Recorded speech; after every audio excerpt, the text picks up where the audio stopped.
Nueva York es un sitio excelente para eso. Excelente. Es un sitio con diversidad auténtica.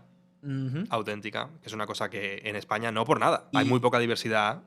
Yo creo que España tiene una actitud fantástica para la diversidad. Estoy seguro que si España mañana hubiese un 40%, como en Nueva York, hay creo que 45% de gente es caucásica, ¿no? Sí. En la ciudad y el resto son... de otras razas. De otras razas. Yo creo que si eso pasase en Madrid, por ejemplo, en una ciudad como Madrid, por lo que yo puedo hablar mañana, se adaptaría espectacularmente bien a ese tipo de diversidad. Es verdad que yo tengo muchas dificultades para aceptar frases sábana como Madrid no es racista cuando realmente no se ha puesto a prueba.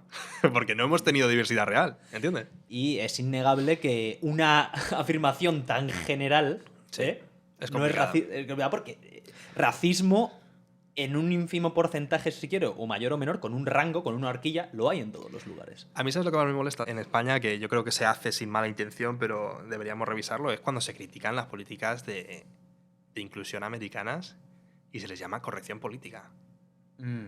Cuéntame más. A ver, o sea, yo me pasó alguien un artículo. Escribí un blog post sobre esto, nunca lo publiqué. Me pasó alguien un artículo es tu oportunidad. De El País, era el periódico, me parece, y entonces estaban entrevistando a un hombre vasco que trabajaba en tecnología y estaba hablando de que se había sentido discriminado en Nueva York porque le habían hecho rellenar un formulario sobre raza.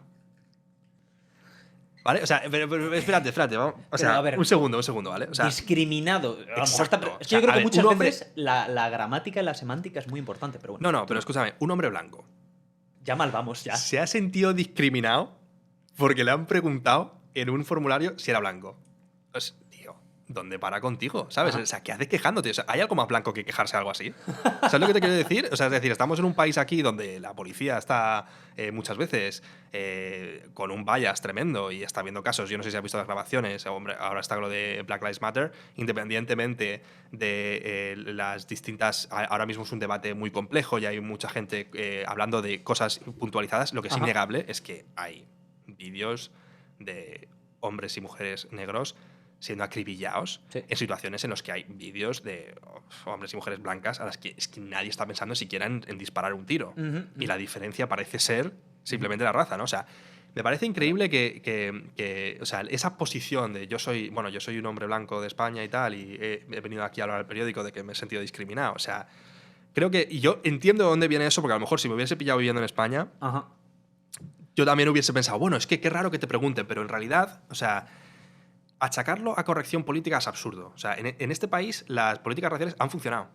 O sea, aquí han tenido un presidente negro, tiene una vicepresidenta negra, Martin Luther King ha sido reconocido como uno de los pensadores del siglo XX críticos, y es real 100%. Y en España, o sea, yo lo siento mucho, pero no sabemos lo que es la diversidad ni lo que es el racismo, porque no lo hemos vivido, porque las porcentajes son infinitamente pequeños. Y entonces a mí me molesta un poco la crítica esa, ¿no? Supuestamente autorizada en España. La gente dice, no, es que eso es todo por corrección política. Pues no sé, hijo mío, o sea, ha tenido un presidente negro, ¿sabes? A lo mejor, si lo piensas en macrodatos, las cosas funcionan. Hay muchísimo trabajo que hacer y, por supuesto, no estoy diciendo que esto resulte ni en broma, pero creo que hay algo de verdad en ello. O sea, creo que estas políticas y tal se malinterpretan y se entienden muy mal desde España. Y desde luego que mi experiencia personal con el tema... Yo tengo muchos problemas con la gente, por ejemplo, que se hace vocal de una causa de la que claramente no tienen ni idea. Entonces, eso es lo que me molesta en este caso. Eso es lo que me molesta en este caso. O sea, yo no me atrevería, a pesar de que he expresado mi opinión, no estaría intentando ser una autoridad hablando de BLM, de Black Lives Matter o estas cosas, porque francamente yo no he recibido ese tipo de represión en mi vida. Yo soy hijo de argentinos. A mí me ha pasado en España, y lo digo para ser completamente transparente, el máximo nivel de racismo que yo he tenido en España ha sido, yo siempre he hablado con acento de Madrid. Sí. Mis padres siempre han hablado con acento latinoamericano. Claro. Y a mí me ha pasado de estar esperando en el supermercado, en la pollería, ¿sabes? Y entonces acercarme yo a preguntarle algo al pollero y que me diga, espera, que va la sudaca antes, refiriéndose a mi madre.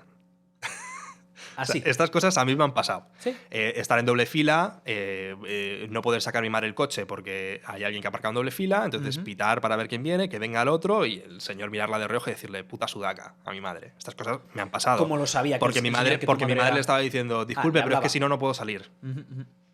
Ya está, le he detectado el acento, puta sudaca. Entonces, estas cosas pasan en España y quien diga que no, miente. Miente. Pero este es el tema. No es que mientan, perdona. Retiro lo que acabo de decir. No es que No lo han mientan. vivido. No lo han vivido. Y eso es lo importante. Yo creo que con la diversidad, lo único importante es darte cuenta de que si tú eres un hombre blanco del País Vasco, por poner en este ejemplo, no eres tú el que tiene que decir que se ha sentido discriminado, no eres tú el que recibe la discriminación. Esos formularios aquí, por ejemplo, por explicarlo, lo que están orientados es para que los servicios públicos y las empresas tengan una representación real, y es voluntario contestar, por cierto, Esto es lo de que- si están atendiendo por igual a toda la diversidad de Nueva York. Porque Desde puede luego. haber un problema. Si de repente ves que la gente asiática no está yendo a los servicios públicos, puedes darte cuenta de que igual tienes que empezar a escribir los carteles de los servicios públicos en chino, o a lo mejor tienes que hacer esto. Y esta es la actitud que hay en Nueva Ajá. York. Tú lo has visto aquí también, ¿no? Las cosas se escriben en chino, en español. Es una actitud pragmática. En plan, Sí. vamos, esta gente que vive aquí son New Yorkers y vamos a intentar que nuestros servicios públicos, que pagamos todos, incluido ellos, alcancen a todo el mundo. Y entonces estos surveys son una forma de asegurarse de que todo el mundo está recibiendo estos servicios. Es literalmente, puesto muy simplificadamente, es una cuestión de constante optimización. Sí. Es por esto que lo hacen. Y yo creo que esa persona no sabía lo que significa ser discriminado. Porque si utilizó el término discriminación para decir que le habían hecho rellenar un formulario que encima, como tú bien dices, es voluntario, o sea, que es que hay una casilla que dice prefiero no decirlo. Sí. Generalmente. Sí. Y aunque te... Es que a mí es una cosa que yo también, entre comillas, personalmente, soy muy pragmático y ¿qué más da que aunque pusieses blanco, ¿qué va a pasar? Claro, amigo? o sea, te van a venir a la puerta, oiga, es usted por blanco. Es que no tiene razón de ser. Yo, el tema del... perdón, que te No, dale. No, el tema de Black Lives Matter, cuando sucedió, cuando estamos en el meollo, que fui a las manifestaciones, hice un especial aquí en el podcast, yo intentaba dar toda la información y lo decía que al final del día, si no lo has vivido, pues claro, es que ¿qué puedes decir? Y que hay también, es que es un tema complejo, porque tú fíjate, tú has tocado las dos vertientes. Por un lado, que el bias de la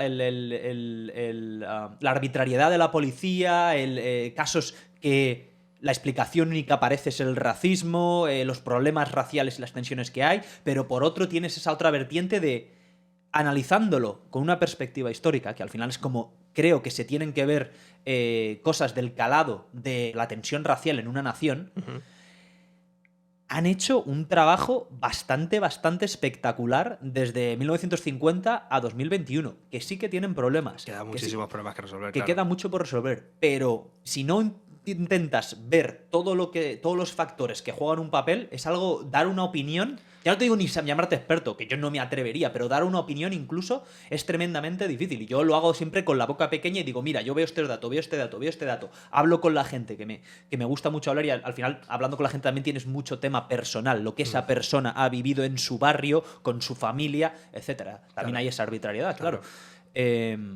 Pero es a un ver, tema complejo. yo también opino como tú. Y no es por decir, nos tenemos que dar una palma en la espalda a los caucásicos del mundo, porque lo hemos hecho muy bien, ni de broma. Lo que estamos intentando aquí decir es que básicamente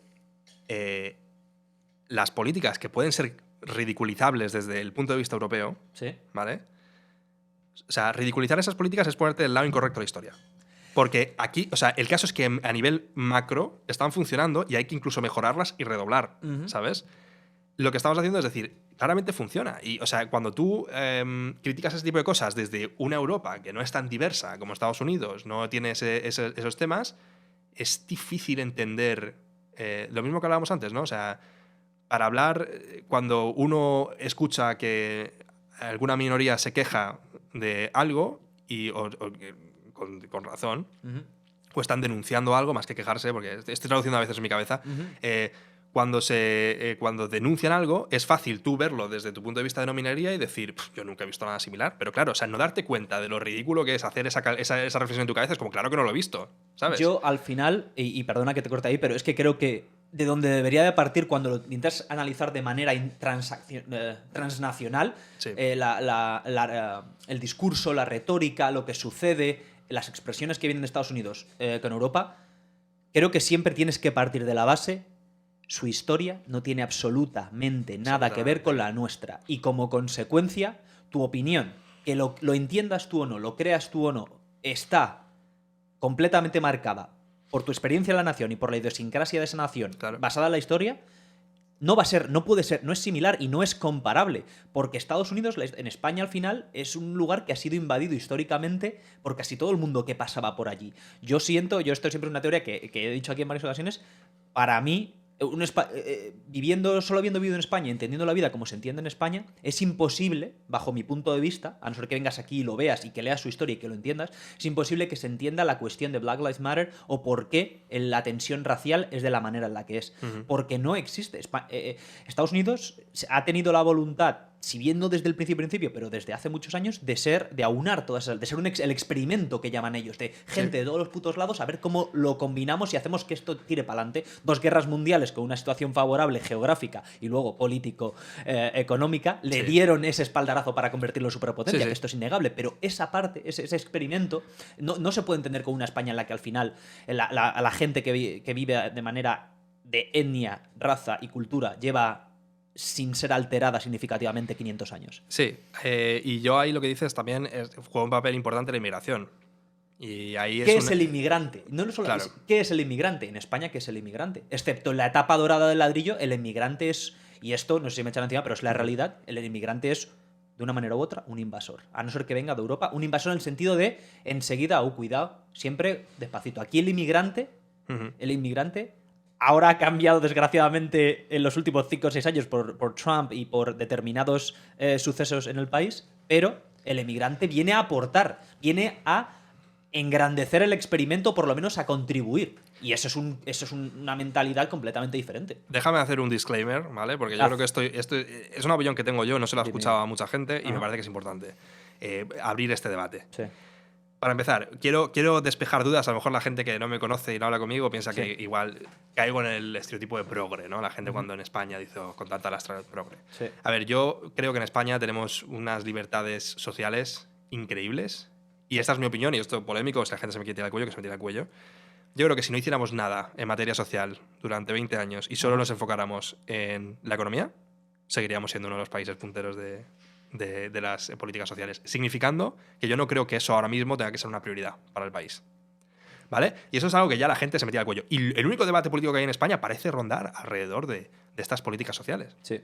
Yo creo que tienen un papel importante, pero no es el más importante porque tenemos tanto conseguido ya, que de verdad, y tenemos tan poco en el terreno económico que yo creo que al final parece que es tabú decirlo, ¿no? Como lo de la ambición, pero es verdad, o sea, sin economía y sin dinero, ¿de dónde va a salir el dinero? O sea, necesitamos, si quieres políticas sociales efectivas, al final necesitas un Estado que funcione y eso significa tener empresarios y eso significa tener empleados y tal. Entonces, a mí todo las discusiones que está habiendo ahora sobre el capitalismo y costeando el capitalismo en general me parecen absurdas. O sea, creo que los cambios en cualquier caso tendrían que ser incrementales. O sea, a mí, en principio, yo en mi profesión, me viene alguien y me dice, oye, he encontrado un pequeño fallo con este sistema o he encontrado alguna inconsistencia. La única solución es cambiar el sistema entero. ¿Y sabes lo que digo? Tú llevas trabajando menos de 2 años, ¿a que sí? No tienes experiencia en lo que haces, ¿a que no? O sea, porque, típico, proponer una revolución para resolver cualquier pequeño problema me parece absurdo. Y se hace. Y se hace. Y eso yo creo que se hace para votos y se hace para esas cosas. Entonces, yo no creo que caiga en el espectro de lo que se considera generalmente como progresista. Yo no estoy diciendo que el capitalismo tenga un problema. Yo creo que el capitalismo, al final, es la solución y creo que tiene que tener cambios incrementales. Y en España está muy lejos de ser el problema que muchos lo hacen ver. Aquí podría entender que la gente me dijera, no, hace falta más regulación y estaría de acuerdo. En España, yo creo que vamos sobrados. Dicho esto, cuando yo miro el problema de la inmigración y hay tantísima gente en el lado conservador que es lo que tú dices, o sea, viene alguien a España y lo ven como un problema que hay que lidiar y todo el mundo habla de un problema. Vamos a ver, tú miras la pirámide demográfica en España.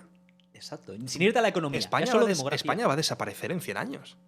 Totalmente. Sí, nadie habla de esto. Pero ¿sabes qué pasa? Que es que no lo podemos corregir ahora. Si ahora nos podemos todos los que están escuchando esto a tener 4 hijos, no lo corregimos. Tendríamos que volver 20, 30 años para atrás y tener 4 hijos cada uno para poder corregirlo. Entonces, va a llegar inevitablemente una situación en la que España no tenga suficientes jóvenes y suficiente clase trabajadora para mantener el Estado. Y entonces, ¿qué va a pasar con España? La gente que cuando habla de la España blanca y la España pura, en realidad, lo que yo no estoy de acuerdo, pero yo lo que veo ahí es, os importa España, ¿no? España va a desaparecer si continuamos así. Y la única solución, como ya no podemos ir para atrás y tener hijos, la única solución es la inmigración. Sí, Y Estados Unidos es el único poder, la única superpotencia que ha entendido eso. exacto. Entonces, tú ves ahora el vídeo que acaba de hacer Biden para dar la bienvenida a la gente que ha pasado por el proceso de naturalización y lo Ajá. explica perfectamente. Dice, gracias por haber venido aquí, gracias por haber escogido Estados Unidos. En el fondo, la gente que está llegando a este país inmigrante en Estados Unidos Sí. es la que está teniendo los hijos, la que tiene la actitud y la que tiene muchas veces la perseverancia para llegar y hacer. El futuro de Estados Unidos es negro, el futuro de Estados Unidos es latino, el futuro de Estados Unidos realidad es es hispano, mezclado, es el- asiático, Sí. indio, es mezclado, es lo que es. mezcladotas, sí. Y si no fuera así, Estados Unidos habría desaparecido. Si la gente de los 60 en Estados Unidos blanca, supremacista, hubiese tenido lo que ellos quisieran, Estados Unidos estaría 50 años de desaparecer. ¿Mm? Entonces, cuando tú ves España y ves esta curva demográfica invertida, la única solución a eso es la inmigración. Y es que no te estoy diciendo que esto venga de un progresismo, venga de tal. Es que simplemente estoy mirando los números. Sí, sí, sí. Entonces, realmente, y si tanto te gusta España y tanto quieres proteger España, deberías estar intentando crear un sistema para atraer a los mejores inmigrantes del mundo, que es lo que lleva haciendo Estados Unidos 50, 60 años. Sí. Está intentando traer a la mejor gente de todo el mundo para que trabajen y hagan sus vidas aquí. Sí. Eso es lo que tendría que estar haciendo España. Lo de la España blanca y tal es haber elegido la irrelevancia. Es estar diciendo, estoy firmando aquí un contrato por el cual mi querido país va a ser irrelevante en 20 años. Va a desaparecer y va a ser irrelevante. Sí. La gente, los países que han dicho, vamos a traer a lo mejor de todo el mundo y vamos a integrarlo aquí, y cuando estén aquí, evidentemente, vamos a tener algunos challenges de integración, entonces vamos a hacer políticas que ayuden a la gente a integrarse, eso, lo que has firmado es el futuro de tu país. Ahí es donde en realidad está el debate, el cómo implementar eso de manera satisfactoria, porque esto te genera unos problemas, porque Estados Unidos tiene muchos problemas y de hecho la retórica esta de Estados Unidos blanca, o de un Estados Unidos de the good old times, ¿no? Sí, absurdo. A mí me gustaba cómo era antes. Vuelve al Estados pasado, Unidos. es la única solución. No tiene, es otro mundo, que es otro mundo, otro universo, no existe. Ese Tu mundo querida no gente existe. blanca no ha tenido hijos, tío.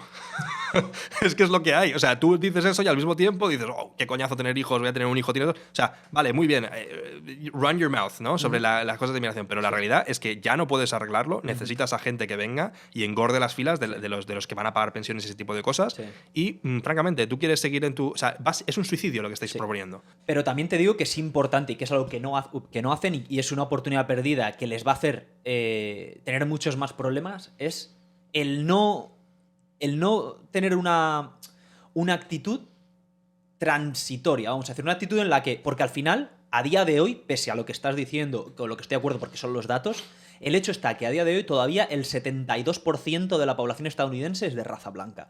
Entonces yo creo que también, hablando de la solución que ofrecen ellos y de lo avanzados que son a la hora de plantear estos temas, creo que también hay un efecto rebote que es importante estar encima de él y criticarlo porque ni lo blanco antes era la hostia, ni lo de color ahora es la puta hostia y lo blanco es lo peor. Hay que buscar una transición que permita a la gente darse cuenta, ok, hasta ahora ha sido esto, estamos moviéndonos hacia esta nueva América mucho más mezclada, ni esto es malo, ni esto es lo mejor, en realidad está entre La medias. única América posible. Pero por otra, Para exacto. subrayarlo. O sea, Esta es que no lo digas, ese claro. ese es Sí, el sí. tema. Ese es el tema que yo creo que es importante sacar para afuera. Porque la gente que suele estar en el lado más conservador y más racista, francamente, de las cosas, y también es la gente que habla todo el rato de la economía.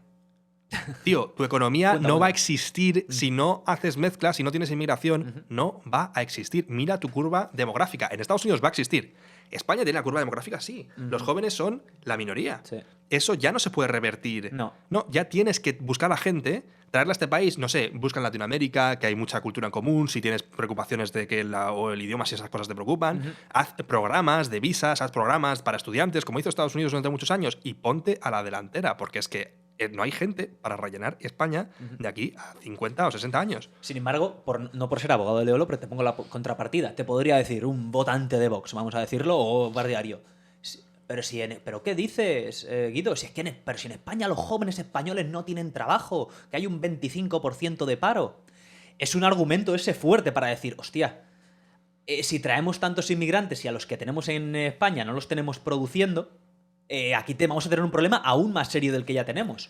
¿Qué sucede ahí? Desde tu punto de vista... Hay dos capas en el problema. Uno es el hecho de que no se le pueda dar trabajo a un 40% de los españoles desde hace 10 años, roughly. O sea, ha habido picos y valles, pero es muy preocupante. Eso no tiene nada que ver con la inmigración. O sea, eso no tiene Esto es nada, cierto. no Sí, tiene nada que ver con la inmigración. O sea, el problema, yo lo achaco, y esto no es una opinión demasiado informada, voy a ser completamente transparente, El problema lo achaco a la inflexibilidad laboral que hay en España. ¿Sabes? El hecho de que todo el mundo, y yo creo que esto es herencia franquista, eso es otra cosa que me van a querer matar. Yo creo que la gente que insiste en tener todo regularizado, que sea súper difícil de explicar, yo creo que eso es herencia franquista, porque al final, en la España franquista, todo el mundo tenía un trabajo y la cultura que todavía sobrevive es el Estado es el que me da a mí el trabajo. Tenemos esta visión en España de que el Estado es enorme, es gigantesco, es una mole.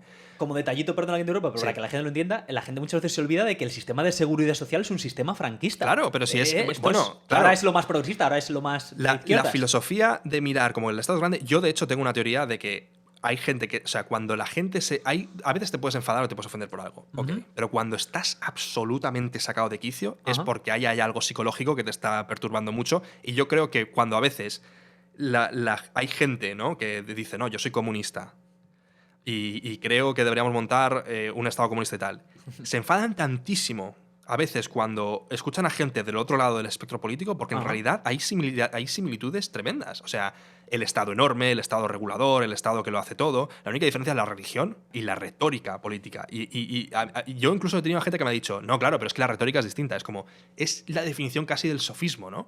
O sea, cambiar tu posición basado en la retórica es la peor decisión que podrías tomar. Y la gente te lo dice como si fuera en plan, te he ganado, es un argumento, es que la retórica es distinta. No, la retórica es lo de menos, la estructura es lo mismo y la solución es la misma. O sea, yo creo que tendríamos que hacer más flexible el empleo y el despido en España para hacer que las empresas, y le insisto, ahora se ha demonizado el término empresa, las empresas tengan más facilidad para contratar y despedir a la gente. Y entonces puedan salir empresas que vayan a vivir menos que otras empresas más grandes y se puedan probar distintas cosas y se encuentren modelos que funcionen más fácilmente, ¿vale? No es una opinión muy informada, ¿vale? Puede que alguien venga aquí, me hable y me diga, eso no lo vas a hacer por X, Y, Z, y puede que esté de acuerdo. Eso es lo que a mí me parece, viéndolo en perspectiva. Insisto, yo no soy economista. Desde luego. Pero con tu experiencia también en el mundo empresarial. Mi experiencia, no es poco, que es, bueno, es limitada, es pero... muy limitada y es muy sesgada. O sea, yo tengo una experiencia muy sesgada en el mundo laboral. Entonces tampoco me atrevo a hacer estas cosas como si fueran más que mi opinión. Es mi opinión. Pero desde luego, bajar el desempleo no tiene nada que ver con la inmigración. La inmigración es lo que va a resolver el problema en 40, 50 años. El desempleo, el desempleo es algo que tenemos que resolver ahora. Sí. ¿Sabes? Y son cosas distintas. Entonces, en España también existe mucho el modelo, la persona que se saca 2 carreras, 3 máster, no sé qué, porque están esperando a ese trabajo o están esperando a un trabajo que sea compatible con... Yo soy hijo de inmigrantes. Sí. ¿Vale? Yo creo que todos los hijos de inmigrantes comparten esa filosofía de que haces lo que puedes y haces lo que puedes hacer ahora y vas subiendo. En Argentina se vio mucho también. La gente tenía una actitud más empresarial, más entrepreneurial, ¿no? Pues a veces un taxista podía ser un tío con una carrera de psicología y estaba esperando a tener dinero. También se ve mucho en América esto también, ¿no? Yo creo que esa flexibilidad es doble filo. Es filosófica. O sea, yo creo que la gente debería tener una actitud más de go-getters y eso es algo que en España hay grupos de gente así y yo creo que esa gente sufre un poco viviendo en España y sufriendo las carencias de... No es lo normal, no es lo normal, pero yo creo que eso es lo único que puede resolver realmente esto. Entonces, ¿quién tiene una actitud de ese estilo normalmente? Pues la gente que viene de inmigración, la prioridad que suelen tener es buscarse la vida y salir hacia adelante. Yo te digo, tú en España montas un sistema de visas, un sistema de ayudas, ven a estudiar a España, o puedes quedarte 2 años después de estudiar como el OPT, que tú creo que me contaste, hiciste OPT. Tú montas una cosa desde España y te van a empezar a llegar la creme de la creme de los países seguro latinoamericanos, la gente que quiera vivir en una sociedad más estable, quiera vivir en Europa, te van a llegar a esa gente. Si lo montas en África, bueno, es que el problema en África es que solo tenemos Guinea, ¿no?, que habla español. Pero seguramente en Marruecos también vendría mucha gente, tienen también cercanía al lenguaje. Te vendría gente de Asia, seguramente. Asia ahora mismo está exportando gente a exportas porque mucha gente no quiere vivir en Asia, prefieren vivir en otros sitios. Y todo eso es que es una revolución económica, es una revolución de oferta de empleo. Y lo único que tenemos que sacrificar es, vale, a partir de ahora, cuando yo diga España, no voy a ver a un tío que se parece a mí. Esta es la clave. Tienes que sacrificar un elemento cultural ahí que no sé quién está dispuesto a sacrificarlo. Yo estoy completamente dispuesto. A mí me parece que tenemos que extender lo que significa ser español. A mí, por ejemplo, una cosa que a mí esto me parece, francamente, rayando el nazismo, y la gente te lo dice, y la gente de izquierda también te lo dice. Es como, vale, pero si yo ahora mismo adopto a un chaval de Moscú y es mi hijo y crece... y yo te cuento su historia, hay gente que te dice la cara y te lo dice sonriendo, bueno, español no es. Y te lo dicen así, tío. Y es como, español no es. Hay gente aquí que me estará escuchando y dirá, esto lo dice porque es argentino.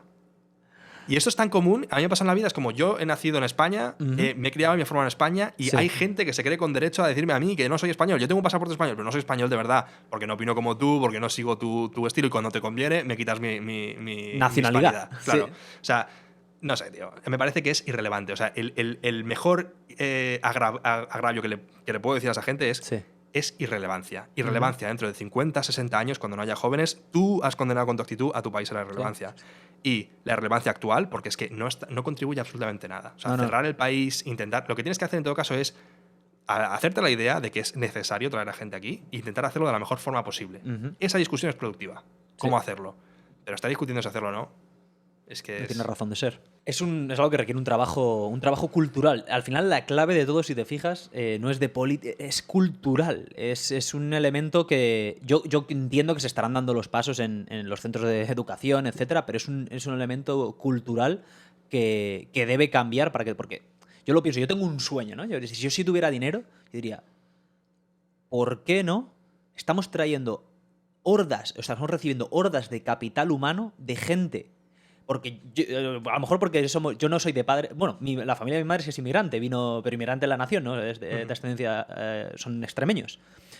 La realidad está en que estamos recibiendo un insumo de capital humano diario en las costas de nuestro país, que si hubiese una verdadera voluntad, fondos y recursos y un plan bien estructurado, podríamos utilizar a nuestro favor de manera más que significativa. Estamos hablando de jóvenes que con sus 2 huevazos toreros salen de Camerún y cruzan el puto continente africano para llegar. Ahí ya tenemos a un tipo ahí tienes a que te va a rendir. Lorimoni, ¿sabes quién es? Sí, el rapero este de... Ahí tienes a Lorimoni, macho. No sé su historia. Él No vino... te quería interrumpir, pensaba que sabía quién eras, lo siento. Sé quién es, pero no sé su historia. Sé que es un chico Llegó que en hizo unos patera. rap así graciosetes, ¿no? Ese chico llegó en patera, me Ajá. parece que de Camerún. Senegal me suena. ¿Senegal? No sé. Sinceramente. Te lo miro. Franco parlante, me parece. Ajá. Y pues Senegal. Senegal, mira, Sí. eres tú, perdón. No. Perdón, Lorimoni. Luego lo de hola, ¿qué hace? ¿Hace hola, ¿qué hace? un Claro. café o qué hace? ¿No? Que tiene un rap. A ver, el tío al final ha hecho su vida y ha hecho su personaje público y tal, pero, o sea, tú escuchas las entrevistas suyas y su historia vital y muestra exactamente lo que tú estás diciendo. O sea, el tío llegó en patera, Sí. dormía donde podía, se apañaba para intentar vender unas pulseras aquí y allí, hacía lo que buenamente podía y al final el tío se apañó. Esa energía de querer hacer algo con tu vida, esa energía no es la energía destructiva que mucha gente te quiere vender, de no, es que vienen aquí a los servicios sociales y tal. No, hijo mío. O sea, no. Y aparte, Este argumento. Si eso te preocupa realmente, si tú me estuvieras diciendo, no, tenemos que regularizar la inmigración y tenemos que darles una oportunidad de venir y tenemos que vetar a quien viene. Mira, no sé si estoy de acuerdo contigo, pero ok. Pero no, o sea, el counter argument, o sea, el punto en contra que se dice aquí es que no venga nadie. Que tú, fíjate, lo que yo he puesto a la cabeza de este argumento es el destinar unas políticas, unos fondos y una estructura, repito, que sea la base de cómo tomar este insumo, esta oportunidad que se está dejando. Al final es una oportunidad perdida. Entonces, eso implica, al final, es una cuestión de recursos y de voluntad también, obviamente. Y claro, son dos puntos muy peliagudos, especialmente porque España también, lo que estaba diciendo como argumento de abogado del diablo, tiene otros problemas ya dentro del territorio bastante jodidos que lo hacen mucho más difícil de prestarle atención o de dedicarle recursos, tiempo y esfuerzo a esta cuestión. Pero yo lo veo así. Sí que es cierto que, como tú bien has dicho, hay que rendirse a algo y ese rendirse es a... que los españoles son todos así, en todo no somos iguales, todos nos parecemos a nivel físico, porque luego yo siento que en España, y esto es algo que yo personalmente, yo la mayor parte de mi vida adulta la he vivido fuera de España. Entonces, yo tengo a nivel personal, una manera de ver el mundo y la vida y la hispanidad de manera muy individual. Sea como fuere, yo he visto cómo España ha cambiado en 12 años. Yo he visto cómo ha habido muchísima gente que se ha integrado y creo que la integración se produce en un porcentaje, siempre hablamos de, no quiero generalizar lo típico, pero si hablamos en términos de porcentaje, creo que en un porcentaje relativamente alto es satisfactoria. Yo tengo amigos cuyas parejas son de otras razas y nacieron en España o vinieron muy pequeñas y están muy integradas y están contentas aquí y entienden que en España hay muchas cosas buenas en lo que a la cultura se refiere, a la forma de vida. Sí, desde luego. Y eso de verdad, eso tendría que ser el arma para atraer a esa gente y el arma y desde donde debería partir esta integración. Oye, mira, que si vives aquí, que en España se ve muy bien, que la cultura tiene muchos aspectos positivos y vas a ver como si te quedas y haces las cosas bien, vas a prosperar, vas a tener una vida de puta madre. Esto es muy importante que la gente lo entienda y es desde ahí, da igual que la persona tenga rasgos asiáticos, o sea negro, o sea mulatito, A mí me da ¿qué igual. coño más da? ¿Qué coño más da? Es que es raya, o sea, ya te digo, raya el nazismo, tío. O sea, de decir, no es que tus genes determinan de. Bueno, a lo mejor hacemos un análisis genético de Hernán Cortés y te comparamos a ti y resulta que, pues igual no es tan parecido como tú te Que pensabas. igual, de Hernán Cortés. exacto, igual Hernán Cortés era más moro, vamos a decir, ¿eh? Sí. Que tal, ¿sabes Y lo que te aparte que digo? estoy seguro que la mayoría de las filas duras de Vox, o sea, a ver, a mí, quiero decir, en Vox. No somos votantes tampoco aquí ni de Vox ni de Podemos, Sí, creo que sí, quede claro. yo, Que, sí, a yo ver si la gente creo. se piensa. Sí, exactamente. Yo creo que hay veces que la gente tiene una intención y piensa que un partido va a representar su intención y esa intención no tiene por qué ser tan negativa como otros quieren hacer ver, y lo digo en todo el espectro político, ¿eh? Desde luego. Y luego hay gente que realmente tiene como mala baba. Y yo creo que mucho de este anti-inmigración y tal es mala baba y es mala hostia. Y es Sí, como, sí. mira, yo creo que Hernán Cortés vive ahora y habla contigo 5 minutos y decide atravesarte el cuello con una espada. Dice, pero Hostias. tú eres el representante de España ahora. ¿Sabes lo que te Ajá. quiero decir? En plan, somos todos unos pusilianimes comparados con la gente de hace 500 años. Intentar buscar una identidad sobre lo que se hizo hace 500 años, 300 años. Y por supuesto, yo no estoy aquí intentando tirar ni de, es que en Argentina. Argentina es el país menos diverso de Latinoamérica también. Desde luego. O sea, no es algo que. O sea, yo tengo más. En el test este de Ancestry tengo mucho más Ancestry europeo que indígena. De hecho, no tengo prácticamente. O sea, lo mismo que podría tener una persona en España, Ajá. por las mezclas que ha podido pasar. Argentina ha sido gente europea apareándose, por decirlo de ¿Entre cierta ellos? manera, entre ellos en Latinoamérica. Ahora ha cambiado, recientemente ha cambiado más y tal, y eso es positivo. Sí. Solo estoy intentando decir que por lo menos en mi caso, son pues eso, franceses, alemanes, italianos, españoles, ese tipo de cosas. Entonces, a mí me parece que no tiene ningún futuro. Me parece que es un discurso que condena a España a la irrelevancia. En el medio plazo, condena a España a la irrelevancia más absoluta.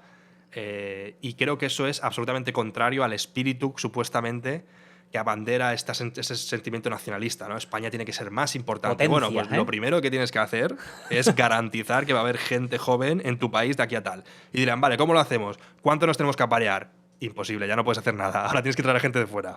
Elige, ¿sabes? Entonces, y cualquier persona que no esté viendo eso, simplemente pues que mire la curva demográfica y haga cálculos. Piense, vale, somos 47 millones de personas en España, 20 millones de población activa más o menos, 18. La gente que está en edad de aparearse, vamos a intentar multiplicarle, vamos a decir que de media tienen 2 hijos cada uno o 3. Vamos a calcular. ¿Conseguimos repoblar España en 20 años? ¿Cuándo va a ser esa gente que están apareando que van a hacer dentro de un año como pronto? ¿Cuándo se va a volver productiva y va a poder contribuir a la economía? Y te das cuenta de que no, de que va a haber un salto y eso necesitas gente. Es lo que hay. Y a mí renunciar a la blanqueza de España me da igual. O sea, francamente, me da igual. No es algo que yo tenga en cuenta. Entonces, a mí me parece que una persona que mañana venga de Beijing, haga su vida aquí y tenga un hijo en España, yo estoy completamente. No tengo ningún problema en decirle que ese niño es español. Y me parece que si tú no eres capaz de decir eso y crees que hay un argumento racial en la definición de España, no sé, háztelo mirar. Porque me parece que hay. Insisto. O sea, no sé si eres tanto tus genes como crees. No sé si tus genes determinan tanto tu futuro. Creo que eso es una idea muy americana, por otro lado. La idea de que tus genes y tu procedencia no definen quién eres. Y yo soy 100% abanderado de esa filosofía. De toda la vida, antes de venir a Estados Unidos también. Y creo que además has mencionado algo bastante importante, aunque no estamos ahí extendiendo aquí el tema de inmigración, pero sí que creo que muchas veces denota una falta de conocimiento más o menos preciso de tu propia historia. Claro. Porque España históricamente ni ha sido una grande libre, porque no ha habido nunca una unidad de facto que reflejase una identidad nacional posterior, y ha sido, como decía antes, invadida por diferentes pueblos que han visto los puntos fuertes como territorio que tenía y como consecuencia era siempre, en mayor o menor medida, diversa. Es en el último tramo de la historia humana en el que no lo ha sido. La mayoría de la gente joven con la que yo discuto es tremendamente ignorante sobre la historia de su país. La gente, por ejemplo, de izquierdas que me habla de la República Española, eso que se dice la República, como si no hubiese una posibilidad de una república, tiene que ser la República.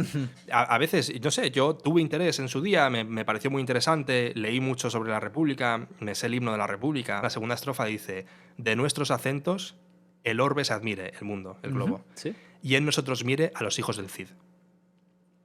Fíjate. De nuestros acentos el mundo se admire Ya y en tiene esa nosotros mire voluntad. a los hijos del Cid. O sea, está claramente diciendo los españoles, y ese es el himno de Riego, por cierto, no es se usó en la Segunda República, pero es de Riego de 1860 y pico, y Riego fue un general que impidió que fuesen refuerzos a parar las sublevaciones en Latinoamérica. Y por eso le colgaron, le llevaron... Su ejecución fue ser arrastrado en canasta hasta ser colgado, o sea, súper humillante. Pero ese es su papel. Y la gente que aquí está hablando de la República y no sé qué, no sé cuántos y tal. Es como, no has estudiado, no sabes nada de la República, tío. No te sabes el himno, no eres capaz de entender la filosofía, por ejemplo, de gente como Azaña, lo que ellos pensaban.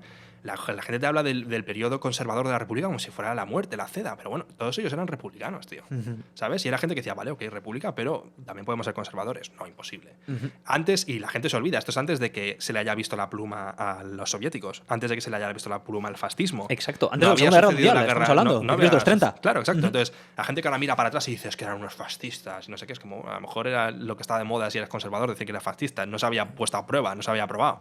Otra cosa es ser fascista ahora es para decirte, hijo mío, ¿sabes? Y lo mismo con los soviéticos. La gente dice, no, es que eran unos soviéticos y tal. Bueno, es que la Unión Soviética parecía que iba a funcionar y iba a ser la leche en ese momento. Es que no olvides, sí. Exactamente. Al final, lo que estás reflejando es una cuestión que, no, cuando uno aprende historia, siempre te lo intenta recalcar todo lo posible, y es que no puedes tratar de analizar ni de juzgar la historia sin ponerte en la situación y en todas las características que había alrededor de los que estaban viviendo aquella historia, es decir, sin contexto histórico. La Unión Soviética, por ejemplo, que no es que sea yo ni comunista, ni especialmente rojo, ni nada, pero la realidad está que Rusia... Hay una revolución porque la gente se moría de hambre en el Imperio Zar. Es decir, estaban no tenían ni mierda las tripas, como diría aquel mal y rápido. O sea, en ese momento yo entiendo que tú estás en Rusia y dices, me cago en la puta, Lenin, Trotsky, es que tienes toda la razón del mundo. El poder para el pueblo que tenemos que comer. ¿Sabes lo que te quiero decir? O sea, obviamente luego viene Stalin y te hace las purgas y los gulags y te mata 37 millones de personas. Claro, y sin irte tan lejos. Tú ves cosas como lo de Chávez. Chávez ha creado el chavismo ha creado un sufrimiento tremendo en Venezuela, y tampoco por meterme mucho, pero cuando tú ves Chávez cómo llega y lo que está haciendo, hombre, es que Chávez era como el hombre del año. Si claro, es que para aplaudirle. Claro, exacto. Pero luego son las cosas cómo evolucionan. Entonces, cuando la mayoría de la gente con la que hablo está interesada en ofenderse. No está interesada en tener un debate. Entonces, vienen aquí inmediatamente, te quieren categorizar. Tú eres un fachilla. Sí. Es como, pues no sé, he estudiado la historia, sé los nombres de los partidos. Claro. ¿Tú qué has hecho? ¿Con quién has empatado? ¿Tú qué has leído? ¿Tú qué libros has leído? Me he leído libros de, por ejemplo, hay un libro fantástico de Hemingway, ¿Por quién doblan las campanas? Hombre, el primer libro que yo me leí en inglés. Bueno, pues el título, For Whom the Bell Tolls, básicamente ya es un poema, ¿no? Que dice que básicamente cuando oigas una campana redoblar, no preguntes por quién, porque siempre redobla por todos. Es decir, somos todos hermanos y nos estamos matando entre nosotros. Desde luego. Tú lees esa novela, lees lo que... Y eso que Hemingway era comunista. Trabajó con la KGB. Militante. Exacto. Y tú lees esa novela y te queda claro. O sea, lo que cuentan ahí de cómo despeñan a la gente y cómo celebran. Y lo cuentan, ¿no? Como que al principio no todo el mundo está como muy invested en la idea de empezar a despeñar a la gente. La gente no lo ve muy bien, pero en cuanto empiezan a instigarse unos a otros, se radicalizan de repente y empiezan a hacer barbaridades. O sea, es lo que hay. Es que es la historia. Luego también otro, George Orwell, ¿no? Un anarquista que los comunistas en España no le dejaron luchar porque era anarquista. Y entonces él acabó tan hastiado que hizo un libro, escribió varios, Homenaje a Cataluña es uno, porque luchó, formó allí en Cataluña cuando llegó. ¿Sí? Y luego tiene otro que es el famoso 1984, que a la gente le encanta mencionar ese libro. No se lo ha leído nadie, tío. Te lo digo yo, ese libro no se lo ha leído nadie. Yo me lo he leído. Nadie se lo ha leído. ¿Lo tienes aquí? Sí. O sea, mira, a mí... Aquí lo tengo. Exactamente. Mi hermano, Fer, que me regaló la copia en español. Lo leí en su momento en inglés. George Orwell. Esto, para citarlo, hay que leérselo, ¿sabes? Pues desde luego.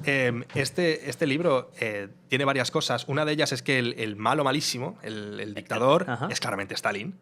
Pero su guardia son grises de Franco. Correcto. Cosa que él tuvo acceso. Entonces, la justaposición entre los dos viene a decir un poco lo que él sentía, ¿no? O sea, ¿cómo es posible que yo esté aquí intentando luchar contra el fascismo y haya otra organización que me está intentando...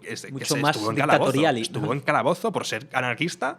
Es como, por Dios. No lo sabía esto. Sabía que había habido la guerra, lo había documentado, había luchado. Tiene una serie de misivas, de letras que le escribe a sus amigos en Inglaterra, y las lees y el tío está que trina. Dices que no me puedo creer que he venido aquí. Él sacrificado todo para venir aquí y ahora están los comunistas diciéndome que no puedo luchar porque soy anarquista.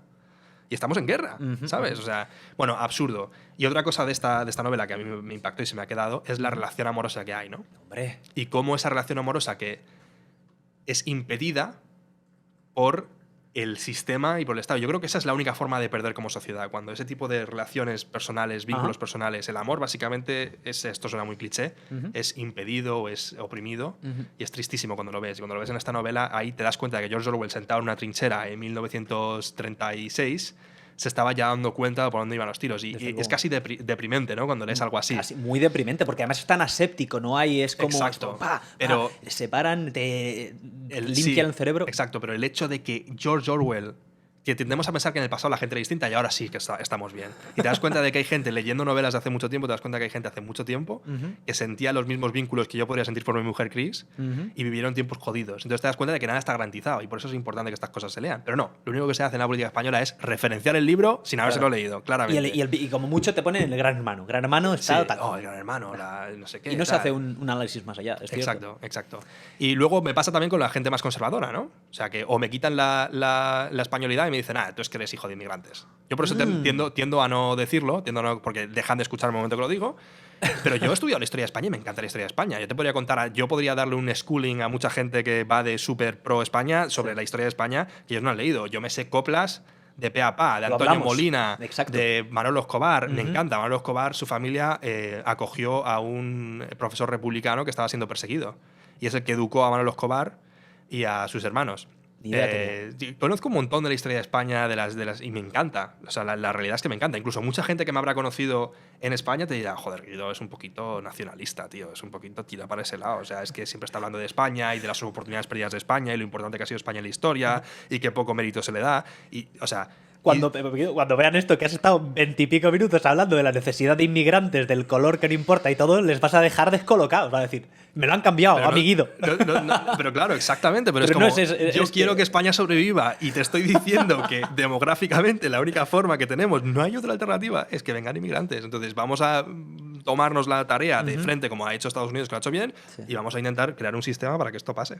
Pero cuando tú ves los discursos políticos en España y ves que nadie está hablando de esto, a pesar de que es una obviedad, como una casa.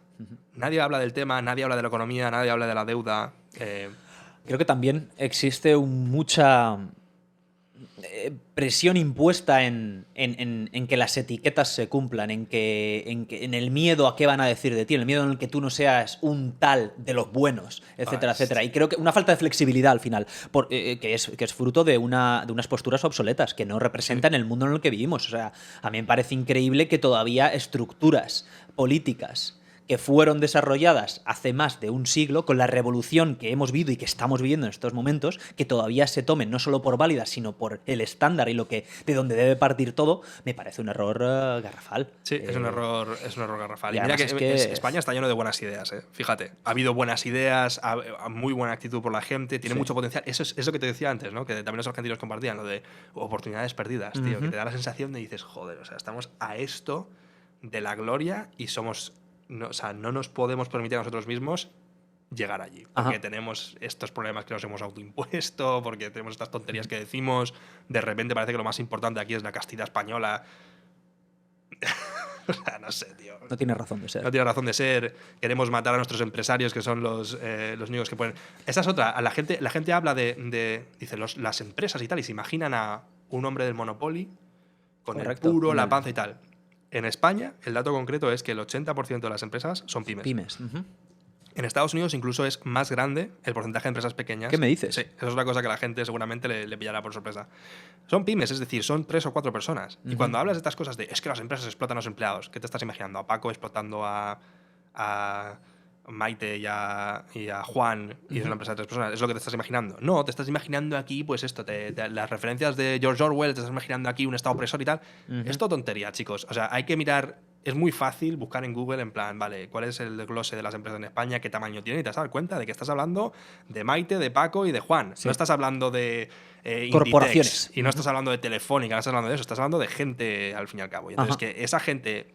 Y es un porcentaje, insisto, en Estados Unidos, small business se considera el 99% del business. ¿En serio? Sí. Pero en cuanto a... No sé si son 1 o 3 empleados, pero small business. A lo mejor puede llegar a 100 empleados. Y eso se considera small business en Estados Unidos porque aquí a la mínima tienes una empresa de 100 personas y no te das ni cuenta. No obstante, de nuevo, yo intento siempre, por dar la contrapartida, ¿El peso económico se corresponde? ¿O al final, pese a que hay pocas corporaciones, las corporaciones tienen un peso en términos... Tienen un peso más Porque esto grande, es importante también, claro. Es decir, Claro, que si pero- hay 200.000 pequeñas empresas, pero están 3 que tienen un 75% del mercado, entonces a esas 3 hay que mirarles Por más. supuesto, pero yo lo estaba viendo desde el punto de vista de legislación. La gente dice, tenemos que pillar más Ya. por los cojones, perdón, tenemos No, que pillar no, más por los tranquilo. huevos Sí, sí, sí. a los empresarios.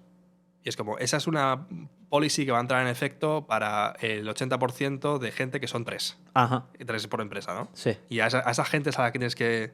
Entonces, yo creo que en España pecamos mucho de ignorancia. O sea, y además es que con Google es imperdonable, tío. Entonces, lo que tendríamos que hacer es bajarnos del caballo, ¿sabes? Yo creo que es un ejercicio muy... ¿Sabes qué? Este igual te interesa. Tuve una profesora en el instituto, un instituto público en España, que, te lo juro, tío, me dio la lección más valiosa de mi vida. Cuéntame. Llegamos allí y entonces la tía decía, vamos a hacer un debate. Una profesora de filosofía. Decía, vamos a hacer un debate. Y entonces eligió un tema muy candente en ese momento, que era el aborto. Ujú. Entonces, los que estén a favor, los que estén en contra, estén en contra. Vais a escribir debates para mañana y venimos aquí y lo debatimos. ¿Esto en España, en serio? Sí. Es tan forward thinking, ¿no? No, no, no. Esto es tan progresista. Debate No progresista, class, exacto. debate Debate class, class, o sea, tan americano, y ¿no? por supuesto, la tía se saltó el currículo. Claro. Y menos mal que lo hizo. Yo aprendí una lección valiosísima, pero se saltó el currículo. Técnicamente no En el programa esto no estaba, ¿no? Claro, claro. Bueno, llegamos al día siguiente y todos Sí. habíamos escrito unas cosas ahí. ¡Fua! Yo estaba completamente a favor del aborto y Ajá. no sé qué. Yo es que tuve mi etapa de ser súper revolucionario, pues eso, desde los 20 años. Y yo ahí escribí no sé qué. Además, ¿sabes? Como que siempre se me ha dado bien debatir cosas y contarlas. Y yo ahí vine preparadísimo. Llegamos a la clase y dice, vale, ¿tenéis todos vuestros argumentos? Perfecto. Ahora vais a defender la postura contraria. Madre mía. Da su nombre, por favor. ¿Te acuerdas? No. Me cago en putas, porque esto es algo desde... Yo a día de hoy, desde donde opero, es cómo puedo defender en lo que no estoy de acuerdo. Desde ahí parto a la hora de pensar en casi cualquier tema de estos macro. Ole los ovarios de esa señora. Señora, y claro, la tía se estaba ahí súper complacida consigo mismo y nosotros en plan, ¿pero cómo voy a tener que yo defender algo en lo que no creo? Y dice, bueno, pruébalo, a ver. Y es que, ¿sabes qué? Muy español esto, los ¿sabes niños, qué aprendimos nosotros? Que no habíamos dedicado ni 2 minutos a pensar en el punto de vista contrario. Ni 2 minutos habíamos parado. Y ahora la gente en casa está diciendo, ya, pero es que yo nunca me voy a poner en la piel de un fascista. Porque es que a lo mejor no es un fascista. Y a lo mejor tú no eres un comunista. A lo mejor estáis somewhere in the middle y tenéis que hablar de lo que... O sea, ponerse adjetivos y ponerse labels... Sí. O sea, obviamente, los derechos humanos hay que protegerlos, Sí. las agresiones hay que pararlas. Una base eso común es- que tiene que ser Es innegociable. que ya ni hablamos. Y yo estoy de acuerdo con una cosa que se dice en España, que es que muchas veces o sea, hay gente yendo a la calle siendo violenta y es Ajá. como, no, simplemente son... No. O sea, yo creo que hay que traerlo al debate de las palabras simplemente. Y es verdad que se hace mucho, o sea, se blanquea mucho algunas posiciones que, joder, o sea, son claramente hate crimes, serían hate crimes aquí, serían ilegales en Alemania y ese tipo de cosas. Pero a la hora de hablar, macho, yo creo que es importante plantearse. Y hago lo mismo que tú. Yo siempre que algo no me chirría, Sí. me paro a pensar en plan, ¿cómo habrá llegado a esa conclusión esta persona para decir algo tan antagónico a lo que yo estoy pensando? Correcto. Y me voy a su biografía y empiezo a ver dónde ha estudiado, a ver de dónde viene. ¿Qué hace? ¿Por Acabo qué dice viendo, eso? sí, acabo viendo Fox News ahí a cholón, desgraciadamente, pero... Sí, sí, sí. Y es así. Entonces, en fin, no todo lo que se dice es una sábana que tiene que cubrir todo. Correcto. No todo lo que se dice Es se aplica absoluto. al 100% de los casos. No todo lo que se dice es para siempre siquiera. Creo que tenemos que respetar más que la gente cambie de opinión. O sea, esa es otra cosa, ¿no? O sea, parece que todos nos podemos poner de acuerdo en defender la apertura mental y la flexibilidad mental y el pensamiento crítico y, sin embargo, queremos cancelar a la gente que cambia de opinión. O sea, ¿cómo puede ser eso compatible? Si tú defiendes el pensamiento crítico y defiendes el debate, ¿cómo puede ser que no contemples que alguien cambie de opinión? Ajá. Es lo más natural. Entonces, Claro. yo creo que no tiene sentido estar aquí buscando a la gente para lincharla. No. Porque hay que rebajar un poco la tensión, hay que hablar de estas cosas abiertamente. ¿Qué pasa si queremos despido más fácil en España? ¿De verdad es un tema tabú? ¿Qué pasa si queremos darle más beneficios a los empresarios? ¿De verdad es un tema tabú? ¿O es que tú en tu círculo habéis decidido que los empresarios son la mierda El de España enemigo. y cualquier persona que esté en contra de vosotros es un enemigo y un fascista? Eso es productivo para algo, pienso yo, ¿no? O sea, solo es productivo si tú haces una revolución de tu grupo y nadie más tiene un sitio para sentarse en esa mesa, ¿no? Yo creo que todas las opiniones, bajo mi punto de vista, tienen que ser escuchadas. Yo soy una de esas personas que también, yo siento que los que piensen como esto que estamos diciendo que se equivocan, creo que tienen que existir y que es importante ni censurarlas, ni simplemente, ok, has expuesto el argumento, te voy a decir por qué yo creo que no es así con estos datos. Por esto y por esto, que es lo que hemos hecho aquí humildemente entre los dos un poquito, pero sin haberlo preparado, por cierto, que conste que yo no tenía ni idea de que tú pensabas así Yo- en nada de esto. No, ya. Guido, yo no sé si sabía, digo, no sé si Guido me va a cantar aquí el Cara al Sol o me va a cantar la Internacional. Yo le y me caigo- has dicho el himno de la República, Manolo Escobar, me encanta. Le caigo mal a todo el mundo. Bien, yo tampoco caigo muy bien, por igual, desgraciadamente. por Ah, igual, le caigo bien a todo el mundo por igual. No dejo contento a nadie. De hecho, soy un elemento unificador entre los extremos porque los dos están de acuerdo en decir, este tío, ¿qué dice? Este tío, macho, está ni de un lado ni del otro. Qué pesado. bueno.